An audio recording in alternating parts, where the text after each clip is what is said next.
It's your boy Codehova from Fly Combinator. We're pimping Swift. Let's talk about another name type called classes. All right. So structs and classes are very, very similar. I might have used the wrong descriptions, but structs are value objects and classes are reference objects. And they're very similar, but there are subtle differences, and those subtle differences are very important. And we're going to talk about exactly what they are. But let's just talk about the initial differences. So let's say we have a struct of a person struct, all right? And we're going to give them a name. And that name is going to be of a type string. So when we create Codehova, just Codehova struct, all we're going to do is person struct, and then we give it a name. That's it. Codehova. Bam. But what is the difference of a class? So instead of writing struct, we're going to write the word class. All right. That's how you create a new class type. So this one's going to be a person class. And if we do let, give it a name of a type string, and let's say we try to create a Codehova class equal person class, it doesn't know what the hell's going on. It's like, what do you want me to do? So let me just run this. Let me just comment that out. Let me try to run this.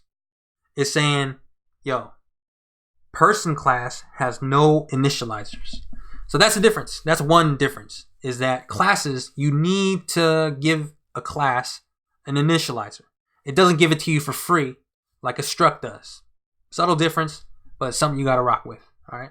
So if we have the class of person with only one stored property of name, how we create an initializer is type in init, and then we're going to say name.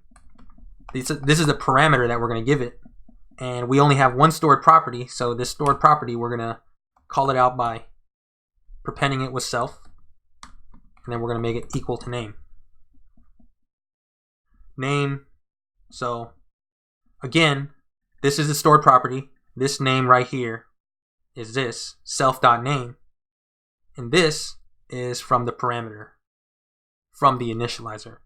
So if we uncomment this out, open parentheses, we're going to have the initializer. And now we have the ability to create an instance of the person class. So that is one difference of the classes versus structs. Structs have initializers given to you for free by Swift. And when you make your own class on Swift, you're going to have to create your own initializers. All right. So we're just going to keep on digging into classes, yo. If I look at the list of what to talk about. Yeah. So we're going to talk about reference types or value types. All right. Yeah. This one's going to be a little deep, so I'm just going to cut this video off here. It's your boy Codehova. We pimping Swift, Fly Combinator all day. Let's get it.